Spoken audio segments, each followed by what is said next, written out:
Igreja, que a graça e a paz do nosso Senhor e Salvador Jesus Cristo estejam com você. Ontem no culto de jovens eu falei que parece que a galera foi abduzida, né? Não vou dizer arrebatada porque eu tô aqui, né?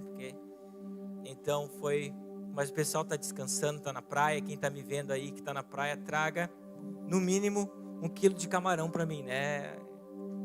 Abençoar o pastor.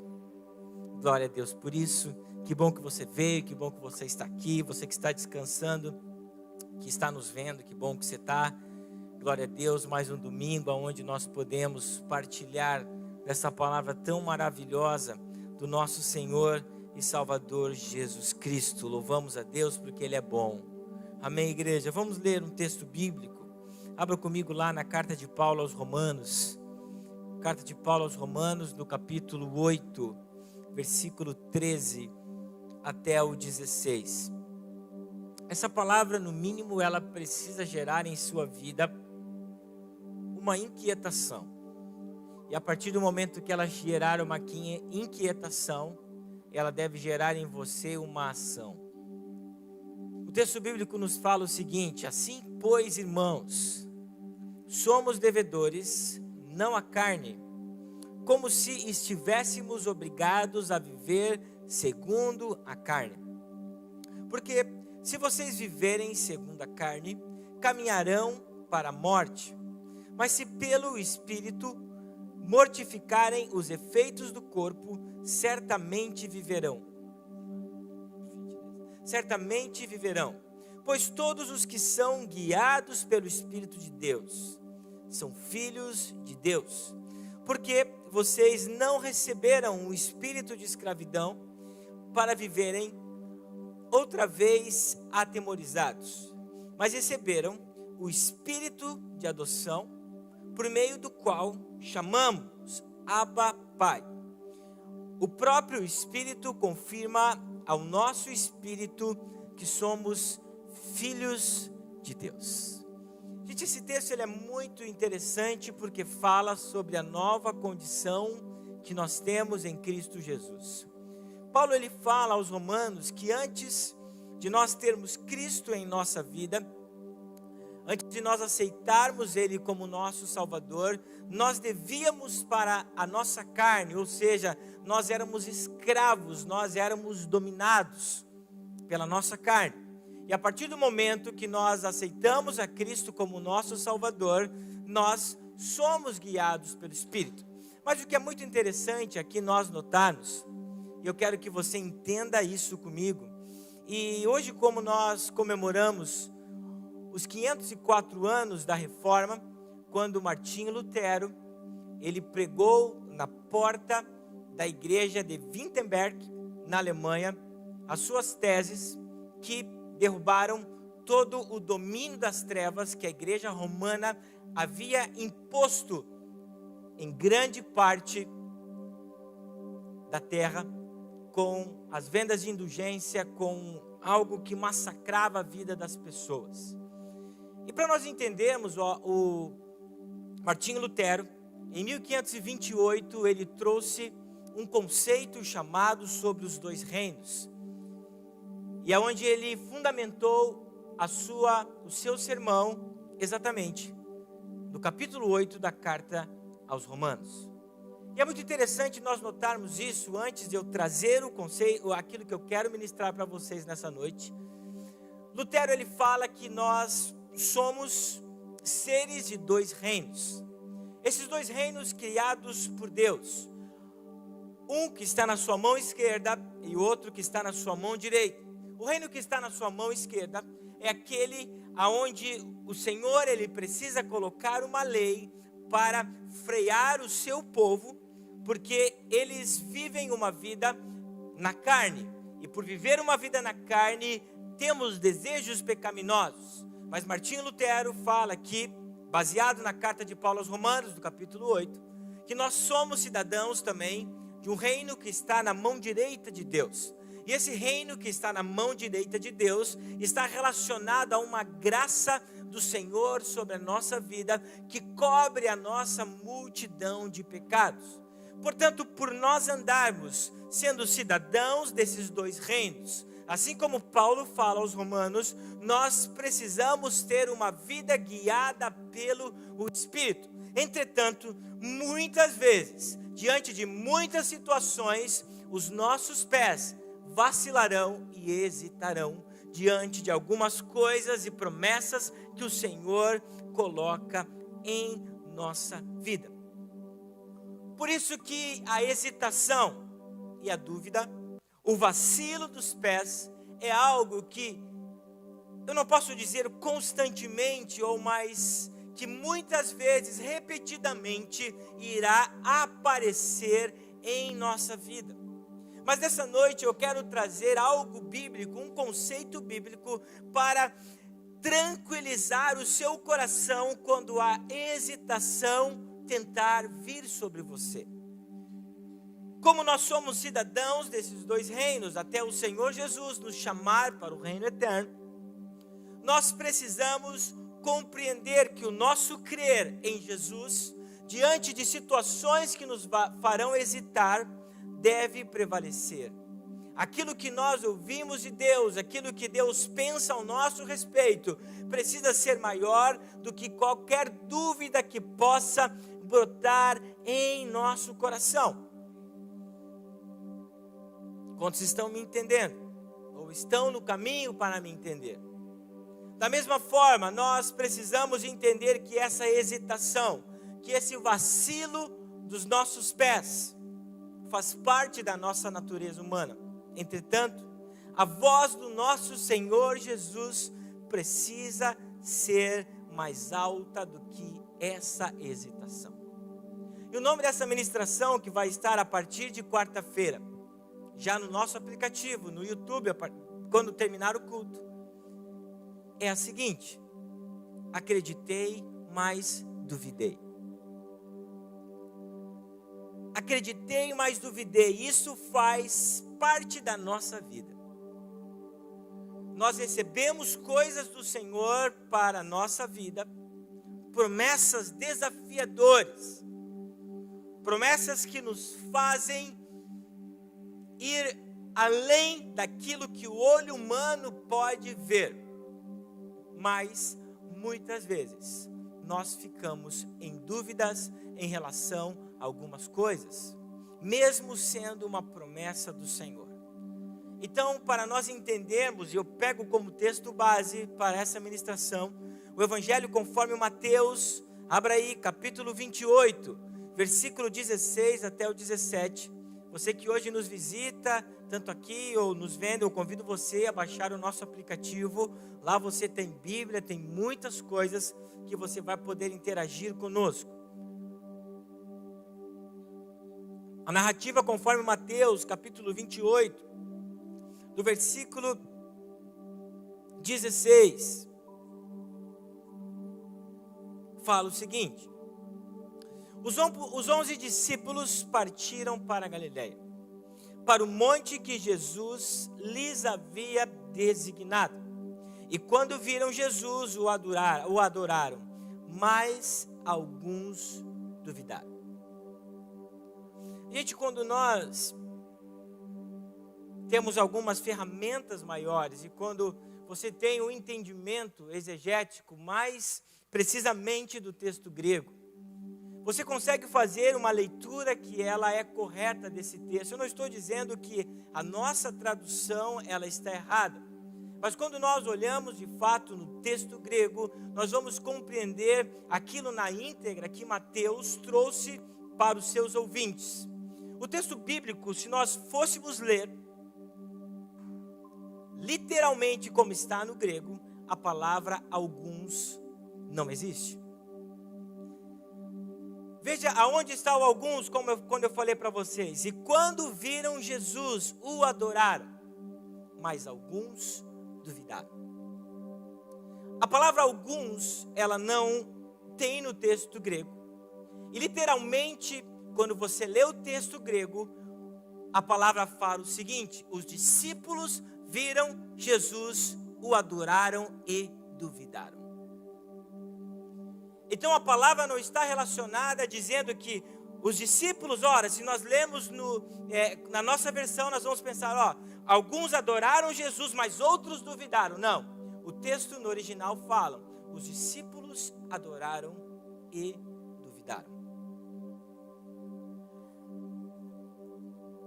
E se nós olharmos esse verbo que Mateus ele utiliza para falar a palavra duvidaram, a gente vai perceber que ele está relacionado não a uma incerteza se de fato aquilo iria acontecer, se de fato aquilo era real. Porque Jesus, ele se aparece, aqui está dentro do contexto de Mateus 28, quando Jesus, ele vê, as mulheres encontram Jesus ressuscitado, ressurreto, crucificado, e Jesus diz, diga para os discípulos que eu irei encontrar eles no monte na Galileia.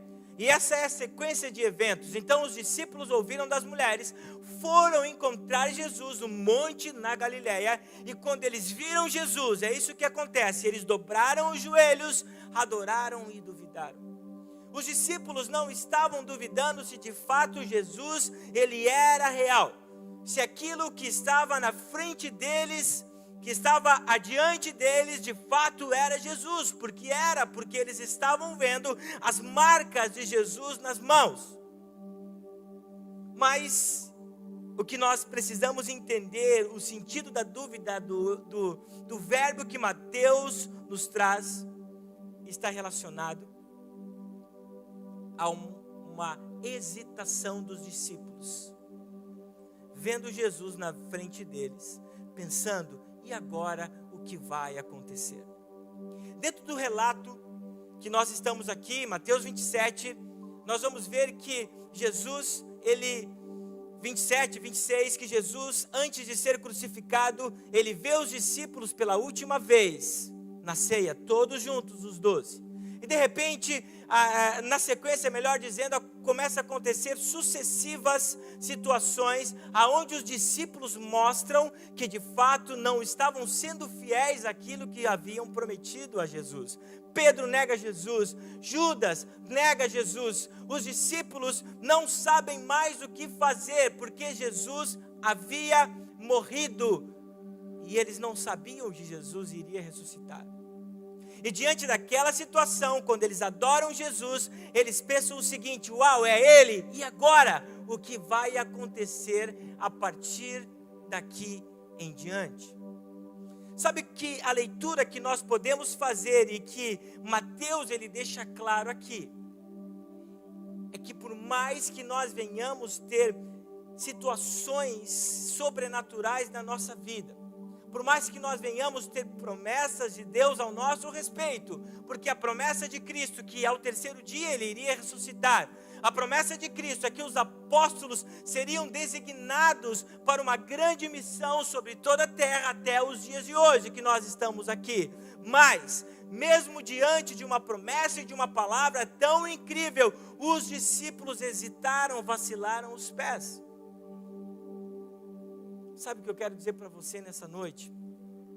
Que nós temos uma vida muito parecida com a dos discípulos.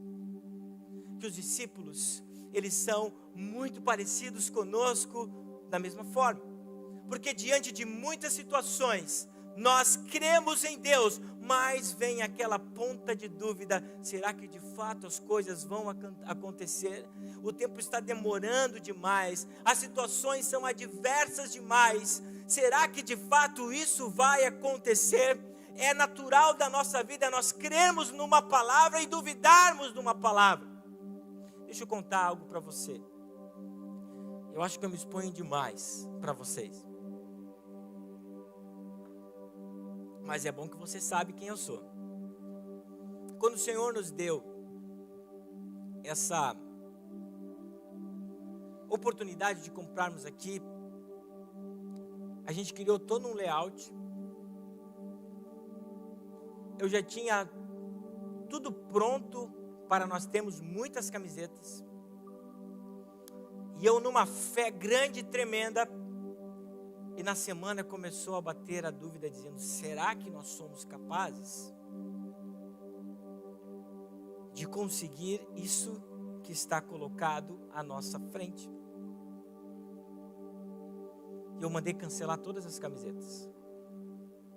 Mas eu quero dizer para você que domingo que vem elas vão estar aqui, porque a gente vai avante, em nome de Jesus. Pode aplaudir ao Senhor por isso. O que eu quero dizer? Que é natural nós vacilarmos os nossos pés diante de desafios tão grandes. Foi isso que aconteceu com os discípulos. Quando Jesus estava na sua frente, eles adoraram e disseram: e agora o que vai acontecer? Mas a grande questão é que nós precisamos compreender e entender que na fé pode existir algumas dúvidas e fraquezas nós, pois isso faz parte da sua natureza humana. Muitos pensam porque veio essa dúvida momentânea, todas as coisas acabaram, todas as palavras de Deus ao seu respeito terminaram, aquilo que Ele prometeu na sua vida acabou. Não é assim, meu irmão. Mas o que nós precisamos entender, que no meio da nossa fraqueza, nós precisamos ouvir a voz de Deus. No meio das nossas limitações e dúvidas, nós precisamos ouvir a voz de Jesus. No versículo 18 de Mateus 28, de uma forma sobrenatural, e Jesus, conforme o Felipe falou, é aquele que vê o nosso coração. Deus vê o nosso coração. Jesus sabia que eles tinham adorado e duvidaram. Ele disse o seguinte: Jesus aproximou-se deles, dizendo: no meio da nossa dúvida, no meio das nossas fraquezas, vem Jesus e nos diz alguma coisa. Esse é o Deus que nós servimos, que diante de todas essas limitações, porque Deus sabe que muitas vezes o nosso pé vai vacilar, Ele vem até nós e nos diz uma palavra, e a palavra que o Senhor Jesus disse aos discípulos: toda a autoridade me foi dada nos céus e na terra. Mesmo com dúvidas em nosso coração, Jesus sempre terá uma palavra para nos trazer.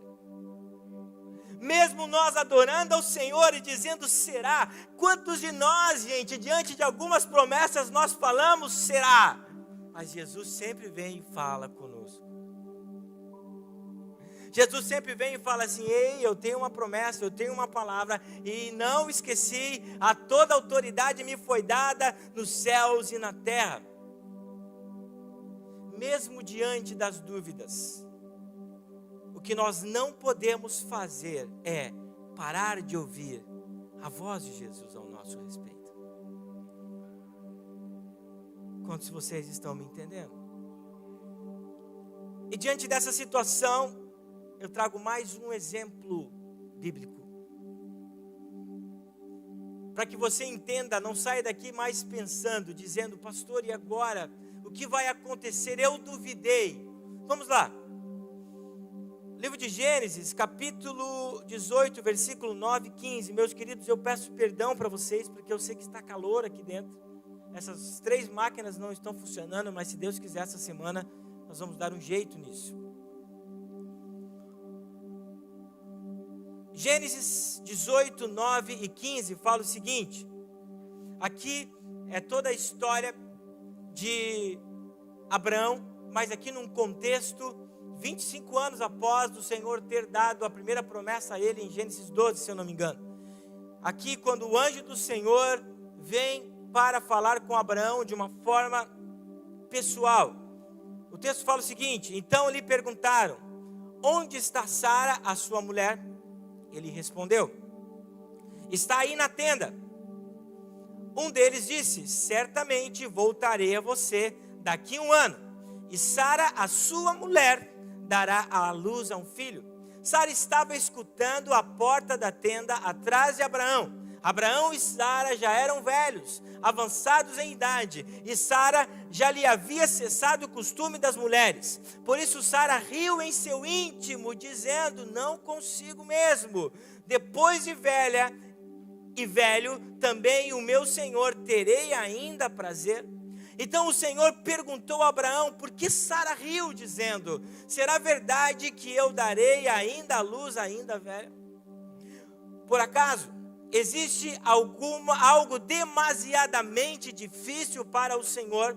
Então o Senhor continua dizendo: daqui a 1 ano, neste mesmo tempo, voltarei a você e Sara terá um filho. Então Sara teve medo e negou, dizendo: eu não ri. Eu, porém, disse: não é verdade, é certo que você riu.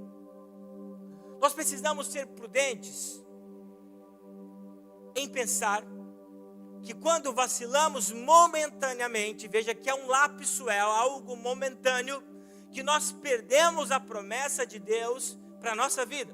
A dúvida ela pode vir por algum momento, como aconteceu com Sara, e até mesmo com Abraão, porque nós vamos ver que Abraão, ele tenta fazer da sua forma, tendo um filho com Agar, a serva de Sara. Abraão já tinha recebido essa promessa há aproximadamente 25 anos atrás. E até o momento Sara ainda não tinha engravidado dessa promessa. 25 anos atrás o Senhor promete que Sara teria um filho. E aqui nós estamos vendo 25 anos depois, quando vem o anjo do Senhor para confirmar a promessa. As circunstâncias podem nos fazer vacilar, mas elas não podem ser determinantes para o nosso futuro. Certamente a dúvida de Sara foi momentânea. Nós corremos o risco de ter dúvidas momentâneas. Será que eu serei curado? Será que determinadas coisas irão acontecer na nossa vida? Ei, eu quero dizer para você que isso tem que ser apenas momentâneo e não pode definir o seu futuro.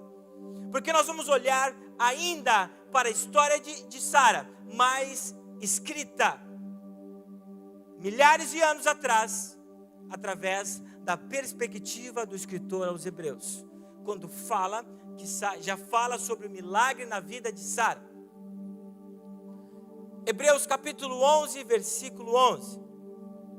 Preste atenção, gente, dentro dessa linha de raciocínio que eu trago para vocês. Sara duvidou e riu da promessa, mas o escritor aos Hebreus, no capítulo 11, no versículo 11, fala: pela fé.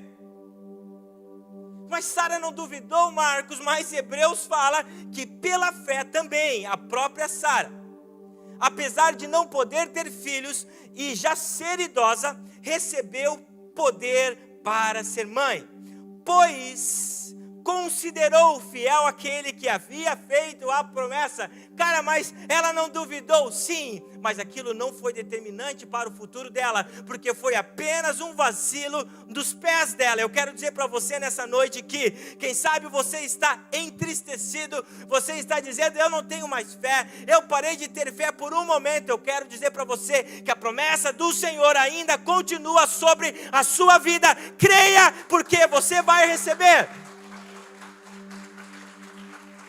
Cara, você está entendendo que o vacilo momentâneo dela não foi capaz de derrubar a promessa de Deus sobre a vida dela. Embora a narrativa de Gênesis nos fala que os pés dela vacilaram, entretanto, a fé e a palavra do Senhor prevaleceu sobre a vida dela.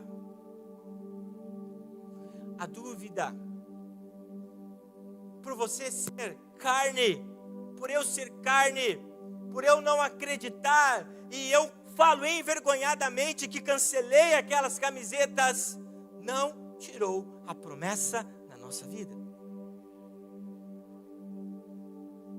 O vacilo momentâneo que você teve em relação a muitas coisas da sua vida ainda não tirou, porque nessa noite nós precisamos voltar os nossos olhos para o autor e consumador da nossa fé.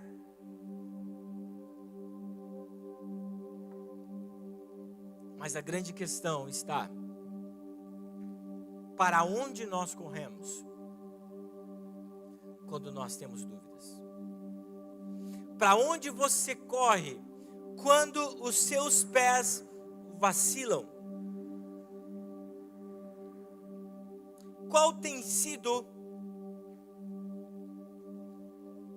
o seu ponto de refúgio quando você tem dúvidas em relação a muitas coisas? se você vai ser curado, se a promessa vai cumprir quando você está doente. Quando os discípulos duvidaram, estavam lá no mesmo monte, não aconteceu um tempo depois. Jesus, ele designa os seus discípulos, porque também no original a palavra não é o monte designado, não está falando sobre o monte que ele designou, mas a palavra designado é a mesma que é usada lá no antigo Império Romano, onde eram designados, eram autorizados ser sargentos, soldados romanos para graduar maior. Então é o monte aonde Jesus designou os seus discípulos. Ele fala o seguinte: quando eles duvidaram, antes de Jesus ascender aos céus, ele disse: eis que eu estarei convosco todos os dias, até a consumação dos séculos. Sabe o que isso quer dizer? Eis que eu estarei convosco até quando vocês duvidarem. Eis que eu estarei convosco até quando os pés de vocês vacilarem. Mas nós precisamos entender, gente, qual tem sido o nosso refúgio. Essa semana eu estava lendo parte de um artigo de um teólogo chamado J. Gibbs, e ele, dentro desse mesmo contexto, ele faz comentários sobre o versículo 20, que eu li para vocês há pouco, mas ele começa antes, lá em Mateus 27, e ele tece o seguinte comentário: qual a diferença entre Pedro e Judas? Você sabe que Judas traiu Jesus. Você sabe que Pedro traiu Jesus, porque Pedro negou descaradamente Jesus. Qual a diferença entre um e o outro? Nenhuma. Os dois, nesse caso, negaram Jesus. Mas a grande diferença está para onde Pedro foi quando negou Jesus e para onde Judas foi quando negou Jesus. Nós sabemos que Judas, envolvido de tantas situações, Judas envolvido certamente de um remorso profundo, quem sabe até mesmo de um arrependimento, por que não? Mas Judas, ele buscou refúgio nas coisas externas, ele não buscou refúgio em Jesus para a sua cura. Se nós buscarmos refúgios quando nós vacilamos os nossos pés em coisas externas, naquilo que não provém de Deus, nós perdemos a promessa que Ele tem para nós. Judas, ele não quis continuar com os 12. Judas não quis ser perdoado por Jesus. Judas decidiu concluir a sua vida da sua forma. O ministério já pode subir. Mas Pedro, mesmo estando desolado, quando vacilou os seus pés, ele correu para Jesus. Sabe o que nós precisamos aprender com a lição de Pedro e Judas? É que se nós corrermos para coisas externas quando os nossos pés vacilam, se nós corrermos para coisas desse mundo, dizendo: eu mesmo vou me punir, porque eu vacilei, eu duvidei, enquanto eu não poderia duvidar, o nosso destino será como o de Judas. Nós perderemos aquilo que Deus preparou para nós.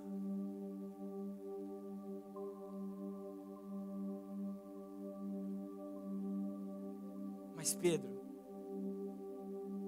aquele mesmo que disse em Cesareia de Filipe: para onde eu irei, se só tu tens as palavras de vida eterna? Entendeu isso algum tempo depois, que mesmo negando Jesus, mesmo adorando, mas duvidando, disse: é nele que eu preciso ser curado. Quem sabe, meu querido, você está nessa noite, lá no monte, na Galileia, cheio de promessas e sonhos na sua vida. Mas você disse muitas vezes: Senhor, eu confio. Senhor, eu sei. Mas o seu coração te levou a duvidar. Eu quero dizer para você nessa noite que Jesus te diz: eu estou com você. Eu acho que você não entendeu. Jesus te diz, mesmo você errando. Porque o texto bíblico fala que eles adoraram e Jesus se aproximou. Jesus é próximo de nós. Jesus fala como aquele que quer intimidade. Se aproximou e disse-lhes: toda autoridade me foi dada nos céus e na terra.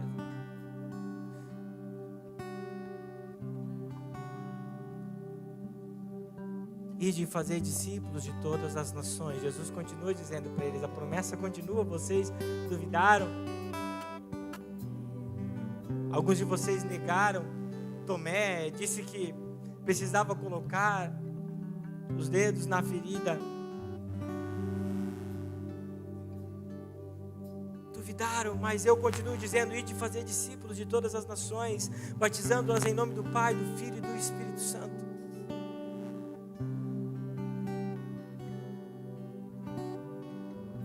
Jesus continua dizendo, eu estarei com vocês sempre. Porque lá em Mateus 1 a gente vê o anjo dizendo para Gabriel, ele será o Cristo, mas ele será o Emanuel, o Deus conosco. O Emanuel está aqui nessa noite, mesmo se você duvidou de algumas coisas. E diz para você, e a promessa continua mesmo. A promessa é que vocês continuem indo, fazendo discípulos. A promessa é que vocês sejam os apóstolos, que vocês sejam os homens mais incríveis dessa terra. Mesmo vocês vacilando, eu quero dizer para você, Pedro, que ainda você é Pedro, e sobre essa pedra edificarei a minha igreja. Mesmo vocês não crendo aqui, com medo do futuro, eu quero dizer para vocês que o futuro é meu e ele pertence a mim. E todos os planos que eu tenho para você ainda continuam, mesmo você vacilando. Mesmo você dizendo, pastor, eu já estou velho demais, pastor, eu não consigo mais. A palavra de Deus fala que mesmo na velhice, o Senhor deu para Abraão e deu para Sara aquele que seria a semente de todo Israel e seria a semente do novo Israel de Deus. Mesmo ainda sendo velho, mesmo duvidando, mesmo rindo, Deus disse, é um ato falho dele, é algo do coração dele, mas eu sei naquilo, ou aquilo que eu coloquei em seu coração. Se coloque de pé. Mesmo duvidando,